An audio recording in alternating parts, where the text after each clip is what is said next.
আসসালামু আলাইকুম। সবাইকে আমন্ত্রণ জানাচ্ছি এবি নিউজ প্রাইম সংবাদে। আপনাদের সঙ্গে আছি আমি সুমাইয়া মেঘলা। শুরুতেই জানিয়ে দেব সংবাদ শিরোনাম। ঢাকা দক্ষিণের নতুন বাজেট ৩,৮৪১ কোটি টাকার অনুমোদন। অস্ত্রের লাইসেন্স নিয়ে স্বরাষ্ট্র উপদেষ্টার ব্যাখ্যা, আসিফ মাহমুদের অস্ত্রের নেপথ্যের গল্প। শিক্ষকদের দীর্ঘদিনের দাবি, চান ৫,০০০ প্রাথমিক বিদ্যালয় জাতীয়করণ। তুরস্কের পশ্চিমাঞ্চলে ভয়ঙ্কর দাবানল, ইজমিরে অগ্নিকাণ্ডের ধ্বংসযজ্ঞ। সুদানের মরুভূমির অন্ধকারী বিপর্যয়, স্বর্ণখনি ধসে প্রাণঘাতী ট্র্যাজেডি। বিপিএলে দল নিচ্ছে নোয়াখালী, ৬ বিদেশি ক্রিকেটারকে খেলাবে বরিশাল। দর্শক, এতক্ষণ শুনছিলেন শিরোনাম, এখন বিস্তারিত। অর্থনীতির নতুন অধ্যায়ে ঢাকার দক্ষিণ শহর এবার নতুন এক মাত্রা পেল। চলতি ২০২৫-২৬ অর্থবছরের জন্য ৩,৮৪১.৩৮ কোটি টাকার বাজেট অনুমোদন করেছে ঢাকা দক্ষিণ সিটি কর্পোরেশন। নগর ভবনের প্রাঙ্গণে অনুষ্ঠিত পরিচালনা কমিটির ৭ম সভায় এই বিশাল বাজেটের অনুমোদন হয়, যেখানে অংশ নেন বিভিন্ন সরকারি দপ্তর ও সংস্থার প্রতিনিধিরা। সভাপতির দায়িত্বে থাকা প্রশাসক মোহাম্মদ শাহজাহান মিয়া বলেন, এই বাজেট কেবল সংখ্যার ব্যাপার নয়, এটি আমাদের নাগরিকের জীবনমান উন্নয়নের প্রতিশ্রুতি। বাজেটের সফল বাস্তবায়ন নির্ভর করছে আমাদের কালেকটিভ উদ্যোগে। গত ৫ মে অনুষ্ঠিত ষষ্ঠ সভার কার্যবিবরণী ও বাস্তবায়নের অগ্রগতির পর্যালোচনাও এই সভায় আলোচনা করা হয়। প্রধান হিসাব রক্ষণ কর্মকর্তা আলী মনসুর বাজেট প্রস্তাব উপস্থাপন করেন। এরপর সদস্যরা আলোচনা ও মতামত দিয়ে এই বিশাল বাজেটের অনুমোদন দেন। স্বরাষ্ট্র উপদেষ্টা লেফটেন্যান্ট জেনারেল অবসরপ্রাপ্ত জাহাঙ্গীর আলম চৌধুরী স্পষ্ট করে বলেছেন, আসিফ মাহমুদের হাতে থাকা অস্ত্রের লাইসেন্সটি একটি AK-47 নয়। তিনি ব্যাখ্যা করেন, এটি তার একান্ত ব্যক্তিগত হাতিয়ার, যেখানে একটি পিস্তলের খালি ম্যাগাজিন ছিল, যা ভুলে থাকায় প্রকাশ্যে এসেছে। সোমবার ৩০ জুন স্বরাষ্ট্র মন্ত্রণালয় সভাকক্ষে অনুষ্ঠিত আইনশৃঙ্খলা সংক্রান্ত কোর কমিটির বৈঠকের পর তিনি এ বিষয়ে মন্তব্য করেন। তিনি বলেন, এটি একটি ভুল আর কিছু নয়। ম্যাগাজিনটি ভুলে রয়ে গিয়েছিল। অনেক সময় এমন হয় যে আপনি চশমা নিয়ে যাবেন কিন্তু ভুলে যান মোবাইল নিয়ে যেতে। এটি এক ধরনের অবচেতন ভুল। যদি আগে জানতেন তাহলে এ বিষয়ে কোনোভাবেই এটি নিতেন না। উপদেষ্টার অস্ত্রের লাইসেন্স ও ম্যাগাজিনের ব্যাপারে প্রশ্ন উঠলে তিনি স্বীকার করেন, আমি ওই আইনটি দেখিনি, সুতরাং এ বিষয়ে কিছু বলতে পারছি না। পাশাপাশি তিনি বলেন, বয়স অনুযায়ী লাইসেন্স পেতে হলে কমপক্ষে ৩০ বছর হতে হয়, কিন্তু আসিফ মাহমুদের এখনো সেই বয়স হয়নি। তাহলে তিনি কিভাবে এটি পেলেন? এই পুরো বিষয়টি এখনো রহস্যাবৃত। কিন্তু AK-47 না, এটা তারই একটা লাইসেন্সকৃত হাতিয়ার, পিস্তলের একটা ম্যাগজিন যে থাকে, একটা খালি ম্যাগজিনটা, ওইটা ভুলে ওনার রয়ে গেছিল। ওইটা না বিদেশ যাওয়ার কিছু না, হয়তো ভুলে অনেক সময় আপনি দেখেন, হয়তো চশমাটা নিয়ে যাবেন, ভুলে হয়তো চশমা না নিয়ে মোবাইলটা নিয়ে রওনা হয়ে গেলেন। এরকম এই ভুল, এটা একটা মানে জাস্ট একটা ভুল। যেহেতু এটা নিয়ে তো বাইরা ওনার যদি জানতে পারতো আগে, তো উনি কোনো অবস্থায় এটা লিখতেন না। ২০১৩ সালের ঐতিহাসিক জাতীয়করণ ঘোষণার পরও প্রায় ৫,০০০ প্রাথমিক বিদ্যালয় এখনও অধরা তাদের ন্যায্য অধিকার। এই দীর্ঘ সময়ের লড়াইয়ে নানা চড়াই উতরাই পেরিয়ে অবশেষে আজও অধরা রয়েছে তাদের স্বপ্নের বাস্তবায়ন। সোমবার ৩০ জুন জাতীয় প্রেস ক্লাবের সামনে বাংলাদেশ বেসরকারি প্রাথমিক শিক্ষক সমিতি এই দাবি পূরণের জন্য শান্তিপূর্ণ অবস্থান কর্মসূচি পালন করে।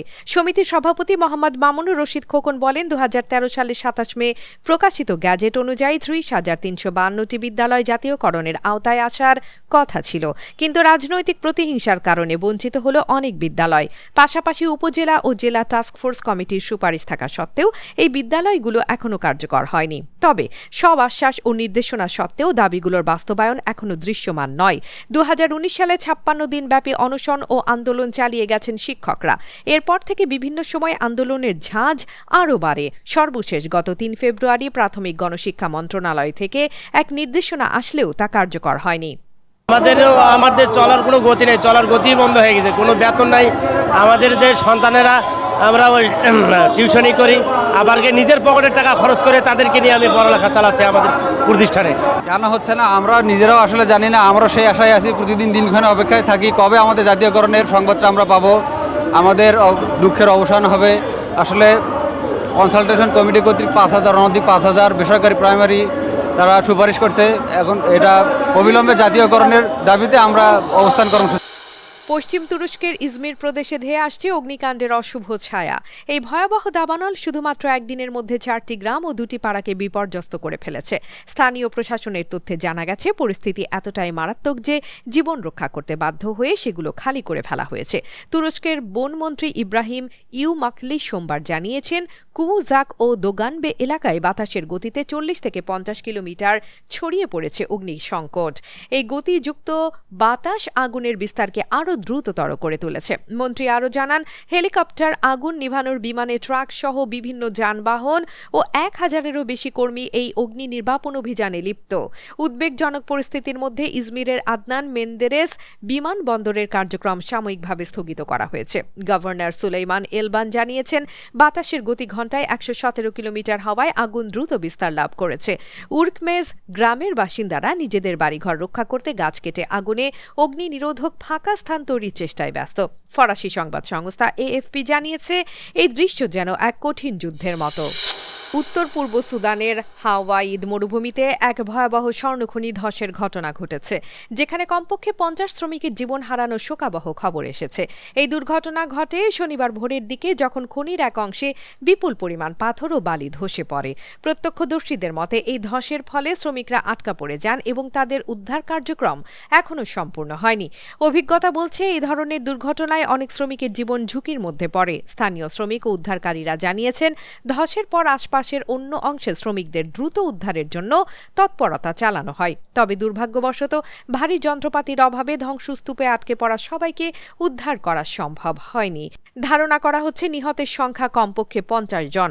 প্রতিবেদন বলছে, এই খনিতে শ্রমিকদের নিরাপত্তা নিশ্চিতে কোনো কার্যকর ব্যবস্থা নেওয়া হয়নি। এর আগেও 2 মাস আগে একবার ধস নেমেছিল, তখনও হতাহতের ঘটনা ঘটেনি। তবে সেই ঘটনা থেকে কোনো শিক্ষাও নেওয়া হয়নি।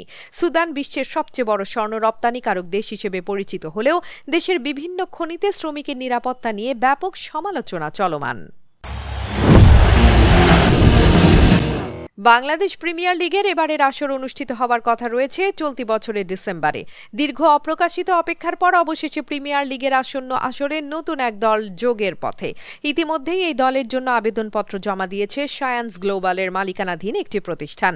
এই দলের নাম হবে নোয়াখালী রয়্যালস, যা দেশের ক্রিকেটের ভবিষ্যৎ প্রজন্মের স্বপ্নের পথে নতুন দিগন্তের সূচনা করে দিচ্ছে। সায়ান্স গ্লোবালের প্রতিনিধি বাদল মিডিয়াকে জানিয়েছেন, আমরা আশাবাদী আমাদের আবেদন গ্রহণ করা হবে এবং নোয়াখালী ক্রিকেট প্রেমীদের দীর্ঘদিনের স্বপ্ন পূরণ হবে। অন্যদিকে বর্তমান চ্যাম্পিয়ন দল বরিশাল ড্রাফটে আগাম প্রস্তুতি শুরু করে দিয়েছে।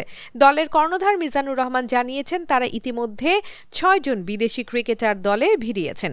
তবে দলের স্বার্থে এই ক্রিকেটারদের নাম এখনই প্রকাশ করছেন না তিনি। বরিশালের এই প্রস্তুতি যেন তাদের ক্ষমতা ও ঐক্যের প্রকাশ, যেখানে ভবিষ্যতের জন্য তারা আরও বলিষ্ঠ হয়ে উঠতে প্রস্তুত।